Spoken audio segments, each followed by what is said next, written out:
Welcome to the Earn Your Marks podcast, presented by ProExam Tutors, the only podcast you need to pass the CFP exam and become a certified financial planner professional.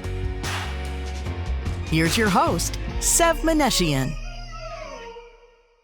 Welcome to the Earn Your Marks podcast. I'm Sev Meneshian, certified financial planner, practitioner, lead tutor, and the founder of ProExam Tutors. I've got to tell you, I am fired up about this episode, more so than any other episode so far that I can think of.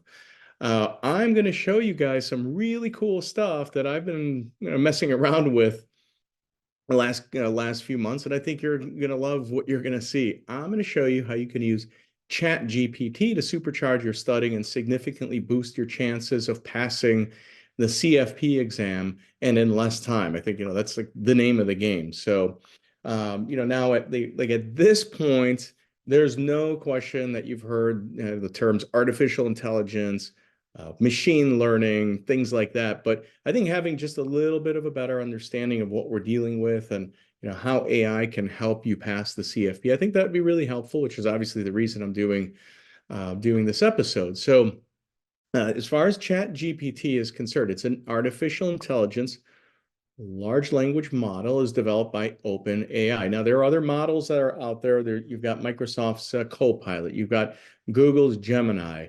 Probably a handful of others. I'm sure that they're out there. I just can't recall them right now. I've used these three specifically, and ChatGPT for right now is the one that I like the most. It just seems to be giving me the most accurate information for what I'm looking for. But, things are changing so rapidly. I can see myself switching to another provider at some point, or maybe not. Who knows? But anyway, AI, like the AI that ChatGPT uses, it uses deep learning techniques to generate human-like text responses, which I'm going to show you in a minute, based on the input that it receives. And deep learning is a subject of machine learning, which is a branch of AI focused on teaching computers to learn from data. Now, the really cool thing is that ChatGPT can actually engage in conversations. You're probably aware of that already, but they can answer questions for you. They can provide explanations. They can generate creative content like, CFP exam questions and a ton more stuff. I'm sure just for the amateurs, like all of us are, probably the real pros are looking at us laughing and say, oh my gosh, we can we can blast a rocket off to the moon or something using chat. But, to the mere mortals like us, this is what we're going to focus on for the time being. Now, chat's been trained on basically an endless amount of text from the internet, and then it uses that to generate mostly accurate responses across a wide range of topics. Now, you'll notice what I said. I said mostly accurate. So don't go out yet and ditch all your study material. That's likely coming in the years ahead of us, but not quite yet. But the bottom line is that ChatGPT is designed to help users in various tasks, from providing information and advice to engaging in natural language conversations. I mean, if you want to sit there and have a conversation with chat and have it talk to you as if it was William Shakespeare, you can do that all day long. And I mean, if that's what it's going to take for you to pass the exam, meaning having William Shakespeare explain the crummy provision to you, then by all means, go for it. And in fact, why don't we do just that? Okay, so bear with me for a second. I'm going to share my screen. If you're listening, obviously, just listening, you can't see this, obviously, but it is on our YouTube channel. And so what you should be seeing, just hide this if I can. Oh, forget about it. We're just going to go on with it. Let's just tell ChatGPT.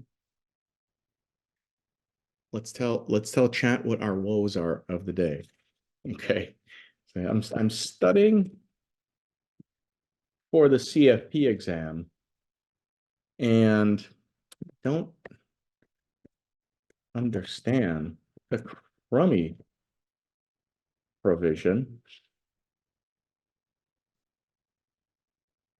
Can you explain it to me as William Shakespeare would explain it. Okay, because this is the only way that I understand the crummy provision. If Shakespeare was explaining it, then I can understand it. So let's see what chat has to say. It says, certainly. Okay, so here comes William Shakespeare, and he says, "Hark, good scholars, lend thy ears to a tale of testamentary wit, wherefore the crummy provision doth dwell." Whatever doth means, I think I know what it means. Picture, if thou wilt, a noble estate wherein a patriarch doth reign, desiring to gift his progeny with treasures fair. Yet, lo, I think it says, the taxman, like a shadowed spectre, lurks in the corners of such generosity. To thwart his greedy grasp, the crummy provision emerges, a cunning stratagem in the art of estate planning. Okay, so I think that that's pretty cool. I mean, that's such a cool thing. And we can just really do, I mean, if you want to, you can tell it, hey, I want you to explain this to me as if you're like a master's or a PhD level financial planning program, and I want you to act as an instructor. So really, you can just mold this thing any way that you want, and it's pretty cool. I mean, it kicks this stuff out. Now, if we want to get a little bit more serious, it's fun to have fun with this. If we want to get a little bit more serious, we can say stuff like, oh, I don't know, what can we tell it? Let's say, sorry, let me just adjust something. I think Siri was. I think we can pick up from here again. Okay, so now let's have it's fun to have a bit of fun with this stuff. So let's just get a little bit more serious, and let's just say, okay, well, forget the William Shakespeare voice stuff, whatever you want to say. Can you give me a 4-answer multiple choice question about the crummy provision? And remember, I'm studying for the CFP exam, so it needs to be of moderate to, let's just say it needs to be of moderate difficulty. Let's just leave it at there. Right. So what it's going to pull up, it says, okay, so it's searched all over, or not searched all over. It's got in its memory bank, for lack of a better term. It says, what's the primary purpose of a crummy provision in estate planning? And I think for you guys, probably a little bit too basic, but that's okay for now. And, I'm not, and it gives us the correct answer, but you can instruct it, don't give me the correct answer. Only give it to me after I answer. All right. Now, and then you can say, can you explain or expound, however you want to say, and it'll certainly do that. Okay. So it'll go on and on and on. Now, what I'm getting at is if you're running into a question or a topic that it's giving you a hard time, and, I did this because a lot of topics gave me a hard time when I was studying for the CFP exam. I'd sit there for hours and hours on end, like banging my head against the wall. I don't understand this stuff. All right. And obviously it worked out by passing the exam, but I think I probably could have had a little bit better of a study and work and life balance if I wasn't sitting there trying to understand a topic for 3 hours. All right. So you can come here to chat or whatever AI that you're going to use and just and then converse with it. So, I mean, if I'm concerned about, I don't know, let's just look at, actually just give me about 2 seconds to do something. I want to take a look at, I prepared a couple questions for you guys here. Oh yeah, let's talk about here. Let's go back to chat. So let's go back to looking at another topic. How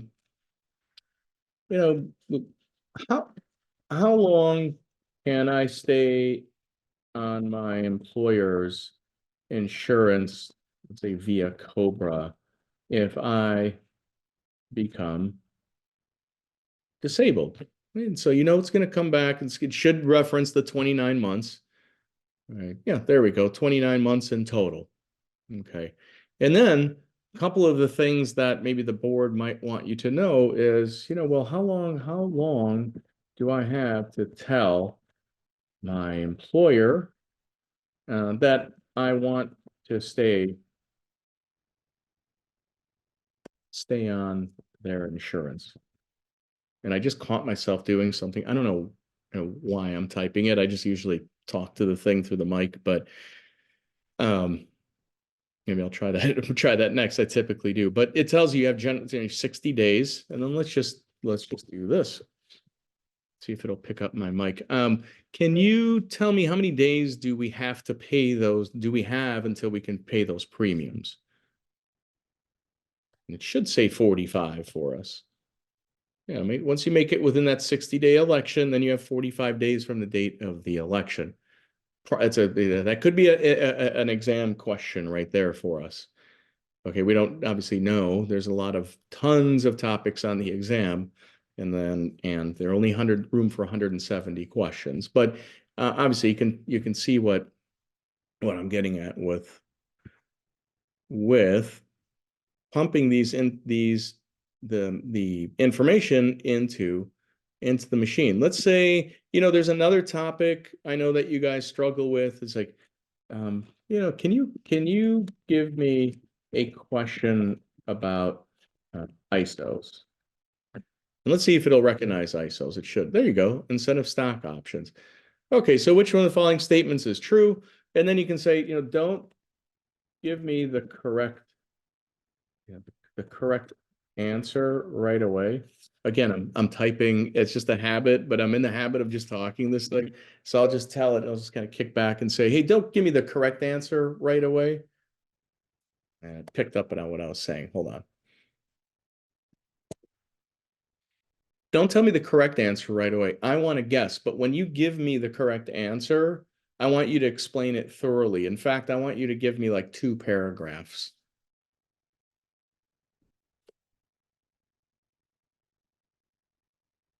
And I'm gonna say I'm gonna answer it incorrectly just to have some fun. I'll go through the options. Okay. Now it gives, okay, now, so it's providing me with, A, B, C, and D. It tells me that C is correct. And it explains though, why these are right or why these are wrong. All right. So pretty cool. And I got to tell you that the students that we've been tutoring every time, or just in my case, the students I've been tutoring, when I show them this, it's the same reaction every time. And you may have had that as well. It's like, oh, that's cool. Okay, because now you're getting out of the static books. Okay, in the books are static for a reason. I mean, they're ink and paper. Obviously, that they're not living, breathing, but I don't know how to say it, but it's not ChatGPT. Let's put that. And that's, it's nothing against the books that are written. Okay, but it's like, okay, now if I just need some more help, or if I need, if I can't reach out to a study group or a tutor or attend, and I'm looking all over and it's just not making sense to me, well, maybe having something like this explain the concept to me, maybe that's going to help. And maybe this only will take, a half hour of me messing around instead of reading on ISOs or crummies for 3-4 hours and not really getting anywhere. Okay. But you can, make up your questions. If you're reading about a topic, and just say, hey, give me a question, make up a question about whatever it happens to be, the capital asset pricing model. I don't understand the security market line versus the capital market line. Well, what's the difference? Hey, can you dumb it down for me? Talk to me like I'm in 3rd grade, not to say 3rd graders are dumb. In fact, a lot very, very intelligent. But, talk to me at a 3rd grade level, or, that's too basic. Talk to me at a PhD level. You can really manipulate this thing, and it's pretty fascinating. So, those were just a couple of things I wanted to show you guys, and it's pretty cool stuff, right? So, anyway. If you have any questions about, how to use this, how to use chat to help with your studying or things like that, I know this is probably like if you're going to take the exam in the next month or so, you probably don't have the time to dig into this stuff. All right. But let's say if you don't pass, or once you pass, or you want to learn more about it, it's cool to mess around. And any questions you can ask, you can ask the computer. So again, it's pretty cool stuff.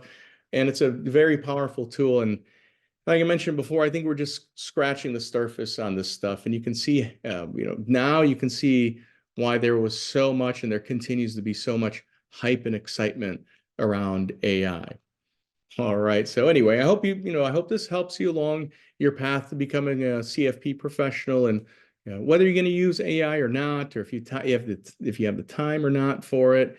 Studying, as you know, is a significant commitment. So just make sure that you're hitting the books, doing lots of practice questions, creating now exam questions. And if you haven't done so already, subscribe to our YouTube channel at Pro Exam Tutors for videos on other tips and topics. If you find this information helpful, please let me know with a like and comment. I always love hearing from you guys. And if you know someone or a study group that can benefit from this knowledge, please be kind by sharing this information with them. Thanks and good luck. Thanks for listening to this episode of the Earn Your Marks podcast. For more information or to get in touch, visit us at proexamtutors.com.